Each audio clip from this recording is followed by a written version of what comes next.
Hello friends, welcome to the new episode of my channel I Prince. এবং এই ভিডিওতে বেশ কয়েকটা আপডেট নিয়ে কথা হবে।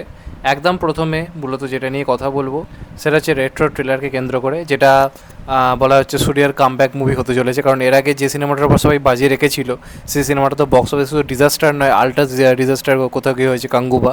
তো তারপর এমন একজন পরিচালকের সঙ্গে তার কাজ আসছে যার কাজের উপর কখনো আমরা সন্দেহ করতে পারিনি, সেটা হচ্ছে কার্তিক সুব্বারাজ। এবং এটা একজন এমন পরিচালক যে আজ অব্দি কোনো খারাপ সিনেমা কিন্তু বানায়নি।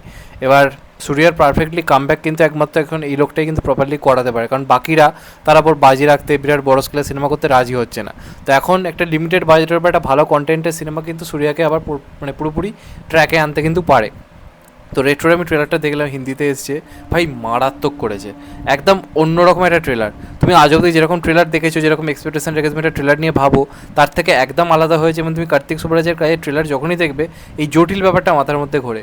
সিনেমা কিন্তু খুব সিম্পল হয়, কিন্তু ট্রেলার প্রত্যেকবার কিন্তু খুব জটিল মানে করে থাকে কার্তিক সুব্বারাজ। তুমি যে আপকামিং মানে পুরনো কাজগুলো যে ট্রেলার দেখে থাকো, তুমি বুঝতে পারবে ট্রেলার থেকে তুমি স্টোরি বুঝতেই পারবে না কী হতে চলেছে না হবে। তো এইবারও কিন্তু ঠিক সেরকমই হয়েছে, নানা টাইমের ওপর ভিত্তি করে ট্রেলারটাকে বানানো হয়েছে। সূর্যার আমরা নানা রকম লুক দেখতে পাচ্ছি এবং চরম ভায়োলেন্স থাকতে চলেছে গল্পের মধ্যে। আবার একটা মজার অ্যাঙ্গেলে রাখা রয়েছে, হিউমার রাখা হয়েছে গল্পের মধ্যে, একটা ডার্ক কমেডি রাখা হয়েছে এবং খুব রিয়েলিস্টিক লাগছে। অ্যাকশন থেকে শুরু করে সব কিছু এত রিয়েলিস্টিক লাগছে দেখতে। এবং মানে অভিনেতা সূর্যার কামব্যাক হতে চলেছে প্রপারলি, যেরকমভাবে ট্রেলারটাকে ডিজাইন করা চলেছে। আই থিঙ্ক যেটুকু দেখে আমার মনে হলো পূজা হেগড়ের চরিত্রটার সঙ্গে কিছু একটা হবে এবং এই চরিত্রটাকে ফিরিয়ে আনা বা এই চরিত্রটাকে খুঁজে পাওয়ার জন্য এই চরিত্রটা আস্তে আস্তে একটা শয়তানে পরিণত হচ্ছে। ছিল এককালে, কিন্তু প্রেমে পড়ে নিজেকে চেঞ্জ করেছিল, আবার ওকে পুরনো ফর্মে ফিরতে হয়েছে, নিজের পুরনো সত্তায় ফিরতে হয়েছে শুধুমাত্র পূজাকে খুঁজে বার করার জন্য। আই থিঙ্ক ট্রেলার দেখে সেটাই মনে হলো। সেই খুঁজে বার করতে করতে অনেক বাধার সম্মুখীন হচ্ছে, অনেক রকম চ্যালেঞ্জ ওকে ফেস করতে হচ্ছে, সেটাই মূলত হচ্ছে গল্প। তো ট্রেলারটা কিন্তু ইমপ্রেসিভ হয়েছে, বেশ ভালো লাগছে। ফার্স্ট মে দুটো সেরা সিনেমা আসছে, এটা হচ্ছে একটা হচ্ছে হিট 3 নানির সিনেমা, আবার এটা সূর্যার সিনেমা আসছে। দুটোই কিন্তু আমি দেখার জন্য খুব এক্সাইটেড রয়েছি। এবং আই থিঙ্ক সূর্যার একটা প্রপারলি একটা ভালো কামব্যাক মানে হওয়া উচিত। একটা ভালো অভিনেতা সে এরকম পরপর ডিজাস্টার কিছু দেখতে ভালো লাগে না। তো আই থিঙ্ক এটা দিয়ে কিন্তু সূর্যার কামব্যাক হতে চলেছে। ওয়েল মেড ট্রেলার, পারফেক্টলি ভালো ট্রেলার হয়েছে। তোমাদের কেমন লেগেছে কমেন্ট করে জানাতে কিন্তু একদমই ভুলো না। এরপরে মূলত যেটা নিয়ে কথা বলবো সেটা এসআরকে কিংকে কেন্দ্র করে। তো কিংয়ের কাস্টিং কিন্তু দিনকে দিন বড় হচ্ছে। আমরা এর আগেই খবর পেয়েছিলাম যেখানে ভিলেন হিসেবে আমরা অভিষেক বচ্চনকে দেখতে পাবো, তাকে একজন পুরোপুরি অন্যরকম হাটকে চরিত্র আমরা পাবো, যেরকমভাবে তাকে এখনও দেখা যায়নি। সেই খবর তো আগেই পাওয়া গেছিলো। তার সঙ্গে সঙ্গে যেটা বড় খবর মানে ছিল যে সুহানা খানও এই সিনেমায় রয়েছে। তার মধ্যে খবর ছিল দীপিকা থাকতে পারে, তবে দীপিকা থাকছে না, তার জায়গায় অন্য কোনো নাম থাকতে চলেছে, এমনটা উঠে আসছে তথ্য। তবে দুটো আরও কাস্টিং যোগ হতে চলেছে কিংয়েতে, যেটা কিন্তু ভাই পুরোপুরি কিং মেকার আপডেট, এই নিয়ে কোনো সন্দেহ নেই। যে দুটো নাম অ্যাড হতে চলেছে কাস্টিং যদি সব কিছু ঠিক থাকে, তার মধ্যে একটা হচ্ছে আরশাদ ওয়ারসি এবং আরেকটা হচ্ছে জয়দীপ আহলাওয়াত এবং তার সঙ্গে আরশাদ ওয়ারসি দুজন কিন্তু খুব ইম্পর্টেন্ট দুটো ভাইটাল রোলে কিন্তু থাকতে চলেছে, এমন তথ্য কিন্তু কোথাও গিয়ে উঠে আসছে। এবার যদি এটা হয়, এসআরকে সঙ্গে এই দুজনকে যদি পাওয়া যায়, তাহলে কোথাও গিয়ে বুঝতে পারছো যে তাবর অভিনেতাদের কিন্তু আমরা একসঙ্গে পেতে চলেছি। তো কাস্টিং কিন্তু ক্রমশ ভয়ঙ্কর হচ্ছে। এবার দেখা যাক সিনেমাটা আলটিমেটলি কেমন হয়। এবং অনেক টাইম নিয়ে অনেক কিছু ভেবে সিনেমাটায় করা হচ্ছে, মারাত্মক কাস্টিং নিয়ে। দেখা যাক লাস্ট অবধি কী হয়। এর পরবর্তী আপডেটটা যেটা নিয়ে দেবো সেটা হচ্ছে রামায়ণ 2কে কেন্দ্র করে। রামায়ণ 1-এর তো শুটিং অলরেডি কমপ্লিট হয়ে গেছে এবং তোমাদেরকে জানিয়েছিলাম যে রামায়ণ 2-এরও কাজ খুব শীঘ্রই স্টার্ট হতে চলেছে। এবং খুব সম্ভবত যদি সব কিছু ঠিক থাকে তাহলে কিন্তু মে মাস করে এই সিনেমাটা কিন্তু শুটিং কিন্তু মানে চালু হতে চলেছে রামায়ণ 2-এর।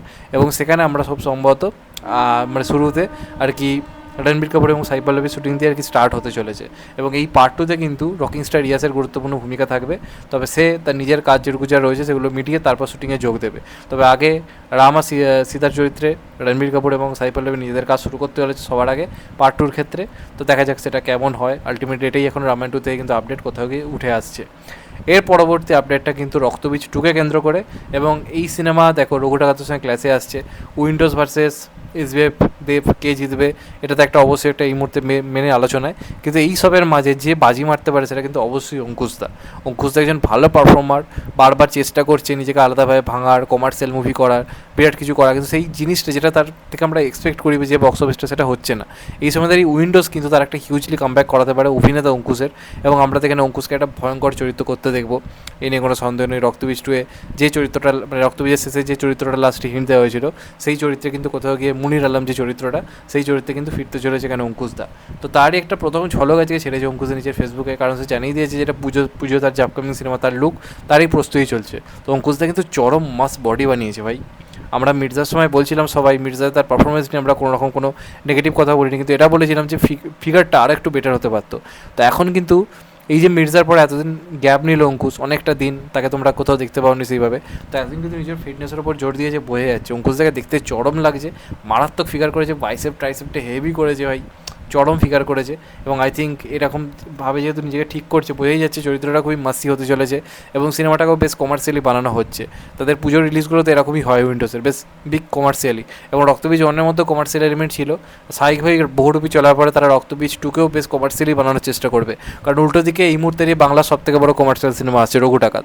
তো টেক্কা দিতে গেলে তো উইন্ডোজকেও তাই করতে হবে, তো তারাও কিন্তু কাস্টিংয়ে জোর দিয়েছে, কাস্টিংয়ের মধ্যে সেই বিরাট কমার্শিয়াল ভাইসটা রাখছে এবং অঙ্কুশকে একদম অন্যভাবে আমরা পেতে চলেছি। বা আবিরের এগেনস্টে, মিমির এগেনস্টে পুরো ভিলেনিয়াস একটা ক্যারেক্টার, আই থিঙ্ক অঙ্কুশকে কিন্তু নতুন করে ইন্ডাস্ট্রি আই থিঙ্ক পেতে চলেছে। তো আমি যে কারণে খুব এক্সাইটেড, তোমরা কত এক্সাইটেড কমেন্ট করে অবশ্যই জানিও, আর চ্যানেলটা নতুন হলে চ্যানেলটা সাবস্ক্রাইব করে দিও অ্যান্ড কেটে দেবে লাইকন। ভালো থেকো সবাই, টেক কেয়ার, নমস্কার, আবার দেখা হবে। এখন তো বাই, সবাই ভালো থেকো, সুস্থ থেকো, নমস্কার, টেক কেয়ার, আবার দেখা হবে, ভালো থেকো।